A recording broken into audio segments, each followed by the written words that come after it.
నమస్తే, నేను ముఖేష్. గోకర్ణ గౌరవాన్వితులు, శాక్తేయ సహస్ర కిరణ బిరుదాంకితులు, శక్తిపీఠం వ్యవస్థాపకులు పూజ్యశ్రీ డాక్టర్ స్వామి శాంతానంద పురోహితి గారు మనతో పాటు ఉన్నారు. వారితో మాట్లాడే ప్రయత్నం చేద్దాం. గురువు గారు నమస్కారం. శ్రీమాత్రే నమః. రామదూత సూత్రం, ముఖ్యంగా ఈ రామదూత సూత్రం యొక్క రహస్యాలేంటి? రామదూతము అంటే ముందుగా గుర్తొచ్చేది హనుమంతుడే. ఇది చదవడం వల్ల ఎటువంటి ఫలితాలు ఉంటాయి? ముఖ్యంగా ఎవరు చదవాలంటారు? నిత్య జీవితంలో కూడా చదవచ్చా? చదివితే ఎలాంటి ఫలితాలను మనం చూడవచ్చు అంటారు? చరాచర సృష్టిలో ఇంతటి గొప్ప భక్తుల్ని కానీ గొప్ప దూతను కానీ మనం ఎక్కడ కూడా చూసి ఉన్నాం. అలాంటి మహనీయమైనటువంటి చారిత్ర్యము ఆంజనేయ స్వామి. కాబట్టి రామదూత అనేటటువంటి పేరిట వారు ప్రసిద్ధిగాంచడం జరిగింది.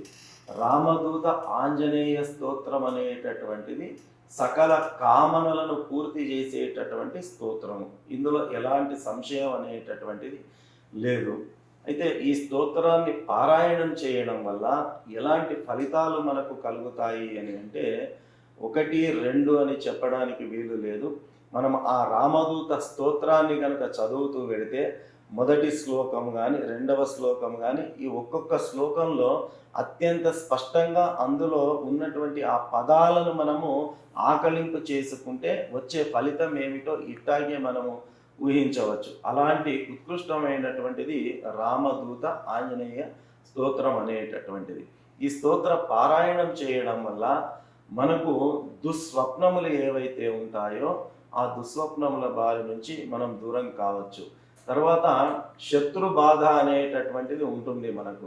ఈరోజు రేపు ఉన్నటువంటి సమాజంలో మన పాలిట మనం ఏదో కార్యక్రమాలు మన పనులు మనం చేస్తూ ఉంటే కూడా మనల్ని అడ్డగించేటటువంటి వాడు ఆర్థికంగా కానీ మానసికంగా కానీ శారీరకంగా కానీ దెబ్బగొట్టి ఇబ్బంది పెట్టి ప్రయత్నం చేసే మార్గంలో ఉన్నటువంటి వాడు కోకొల్లలు ఉన్నారు ఈరోజు సమాజంలో.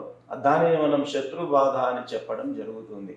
అలాంటి శత్రు బాధ కూడా ఈ స్తోత్ర పారాయణం వల్ల మనకు నిర్మూలన అవుతుంది. అట్లాగే మనిషికి బుద్ధి కుశలత అనేటటువంటిది పెరుగుతుంది. మనం ఏం చేసినా కూడా బుద్ధి కర్మానుసారిణి అని మనకు శాస్త్రోక్తి. కాబట్టి మనం చేసేటటువంటి పనులన్నీ కూడా ఆ బుద్ధి ఆధారంగానే జరుగుతుంటాయి. కాబట్టి ఆ సన్మతి, ఆ సద్బుద్ధి లేకపోతే ఏ సమయానికి ఏం చేయాలనేటటువంటిది అప్పటికప్పుడు స్ఫురణకు రావడం అనేటటువంటిది కూడా అతి ముఖ్యమైనటువంటి విషయము. అలాంటి మంచి స్ఫురణ మనకు కలగాలన్నా కూడా ఆ సద్బుద్ధి మన లోపల పెంపొందింపాలంటే కూడా ఈ స్తోత్ర పారాయణం వల్ల అది మనకు కలిగేటటువంటి అవకాశం ఉన్నది. అంతేకాకుండా ఆర్థికంగా ఏవైనా హెచ్చు తగ్గులు జీవితంలో అనుభవిస్తూ ఉంటే కూడా ఈ రకమైనటువంటి స్తోత్ర పారాయణం వల్ల మనం ఆ సమస్యలను కూడా అధిగమించేటటువంటి అవకాశం అనేటటువంటిది ఉంటుంది. తర్వాత నరదృష్టి, నరదోష అని చెప్పడం జరుగుతుంది. ఇలాంటివి కూడా, ఎందుకంటే మనిషి యొక్క చూపు చాలా చెడ్డది అని చెబుతూ ఉంటారు. ఆ రకంగా కొందరి చెడు దృష్టి వల్ల సవ్యంగా సాగుతున్నటువంటి మార్గంలో కూడా ఇబ్బందులు కలిగేటటువంటి అవకాశం ఉంటుంది. కాబట్టి అలాంటి నర దృష్టిని కూడా దూరం చేసేటటువంటి దివ్యమైన మహిమాన్వితమైనటువంటి స్తోత్రము శ్రీ రామదూత ఆంజనేయ స్వామి స్తోత్రం. ఇలా చెబుతూ పోతే కొల్లలైనటువంటి లాభాలు, ఫలితాలు ఈ స్తోత్ర పారాయణం వల్ల మనకు ఉన్నాయి.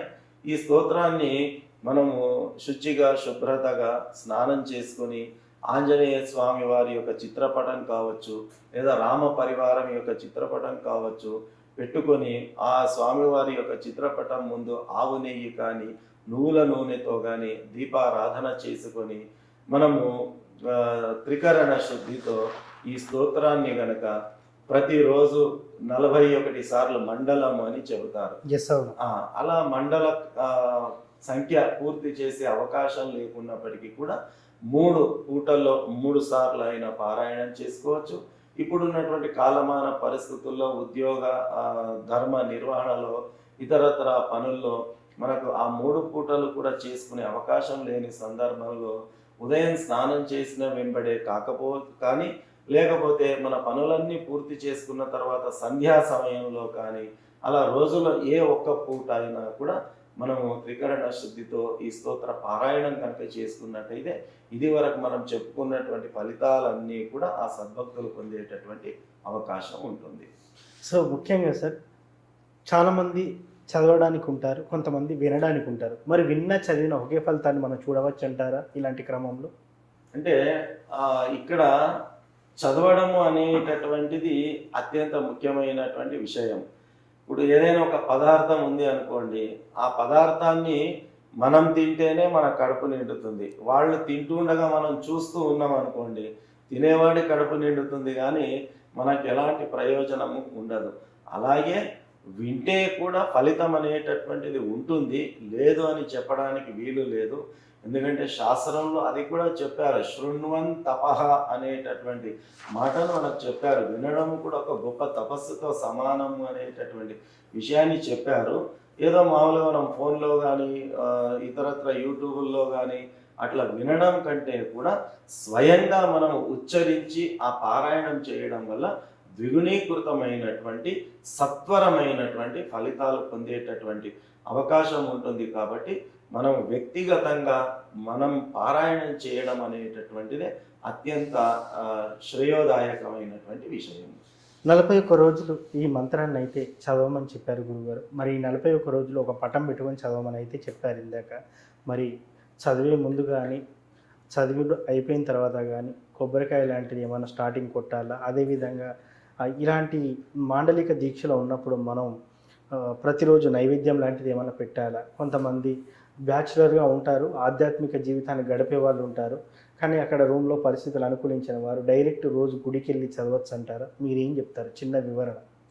మన ధర్మంలో భక్తి అనేటటువంటిది అత్యంత సరళీకృతమైనటువంటిది. ఇది మనస్సుకు సంబంధించినటువంటి విషయం, చిత్తశుద్ధికి సంబంధించినటువంటి విషయం. కాబట్టి 41 రోజులు పారాయణం చేయాలన్న ఒక మండల దీక్ష చేపట్టినప్పుడు ఏదైనప్పటికీ కూడా సంకల్పం అనేటటువంటిది అత్యంత ముఖ్యమైనటువంటిది. కాబట్టి మొదటిసారి ప్రారంభం చేసేటప్పుడు బ్రాహ్మణోత్తముల ద్వారా ఆ యొక్క సంకల్ప పూజ చేసుకొని స్తోత్రాన్ని ప్రారంభించడం అనేది అత్యంత విశేషమైనటువంటిది. తర్వాత మండల కాలము పూర్తయిపోయిన తర్వాత ఉద్యాపన అనేటటువంటి పదప్రయోగం చేస్తారు. అంటే ముగింపు అని అర్థం. ఆ ముగింపు సందర్భంలో స్వామివారికి విశేషంగా అర్చన అభిషేకాది కార్యక్రమాలను చేయించడము, మామూలుగా వడల హారాన్ని ఆంజనేయ స్వామికి సమర్పిస్తారు, అత్యంత ప్రీతిపాత్రము అని చెప్పి. లేదా తమలపాకులతో స్వామివారికి పూజ చేయించడం కానీ, వడల హారాన్ని సమర్పించడం కానీ, ఈ రకంగా మన శక్తి కొలది, భక్తి కొలది, స్తోమత కొలది, యోగ్యత కొలది మనం స్వామివారిని మన వీలును బట్టి మనం అర్చించుకోవచ్చు. ఇక నిత్య నైవేద్యం విషయం అంటారా, మనకు భగవంతుడి అనుగ్రహం చేత ఏది సాధ్యమైతే దాన్ని నివేదనగా మనం సమర్పించుకోవచ్చు. ఏది లేని పక్షంలో ఒక అరటిపండు స్వామివారి ముందు పెట్టి స్వామివారికి నివేదన చేసినా కూడా అది మహానైవేద్యంగా భావింపబడుతుంది. శక్తి ఉన్నటువంటి వాళ్ళు శాస్త్ర విధి విధానాల ప్రకారం ఏ ఏ నివేదన ఆంజనేయ స్వామికి మనకు తెలియచెప్పబడ్డాయో అలాంటివి చేస్తే సరిపోతుంది.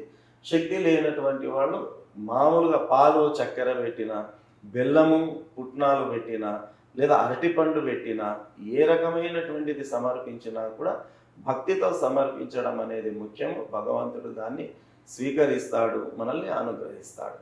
ఎస్, ముఖ్యంగా ఈ స్తోత్రం ఎలా చదవాలి, ఎలా చదవడం వల్ల ఎలాంటి ఫలితాలు కలుగుతాయి, ముఖ్యంగా ఈ స్తోత్ర పఠనం వల్ల కలిగే ఫలితాల గురించి చాలా చక్కగా చెప్పుకున్నారు గురువుగారు. ధన్యవాదాలు. శ్రీమాత్రే నమః.